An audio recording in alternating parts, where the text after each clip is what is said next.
Ochanya was the youngest of 11 children. She was born into a humble family in a rural village in Benue State, Nigeria.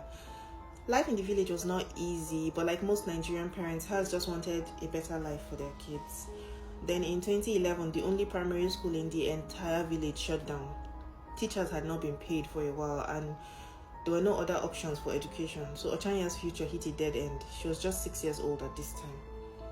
So her parents started looking for a solution, and that's how she ended up in Ubokolo, living with her aunt, Felicia Ochiga Obuja.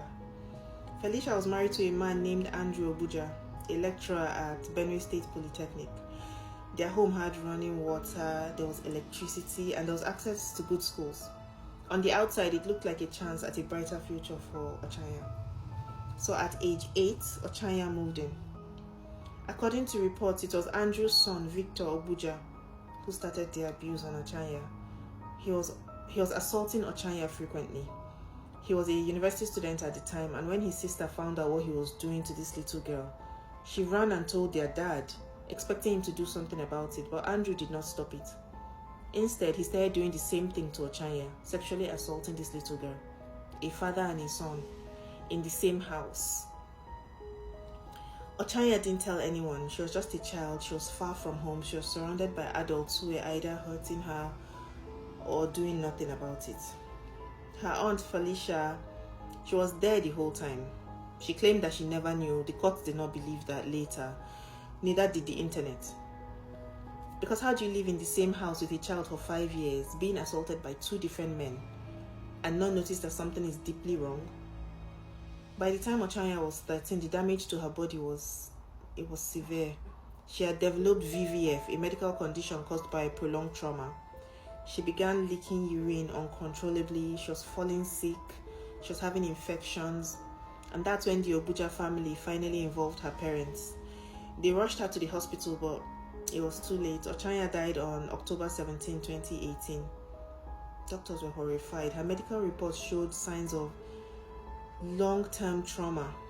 When the news hit the public, Nigeria exploded. The hashtag Justice for Ochanya flooded every timeline. People were heartbroken, angry. They were asking, how did this happen for 5 whole years in a family home and nobody knew?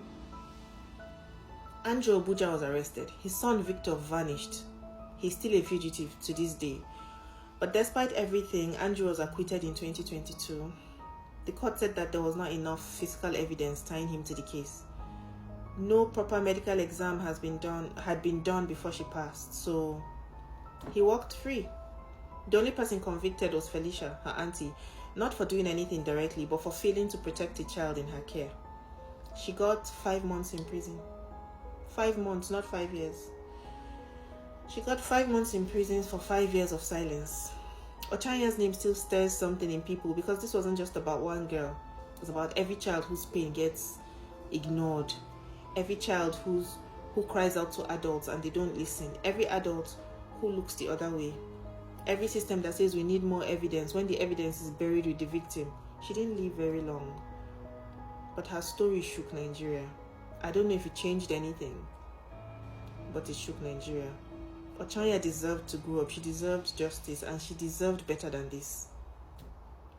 Unfortunately, that's the end of the story. Thanks for watching.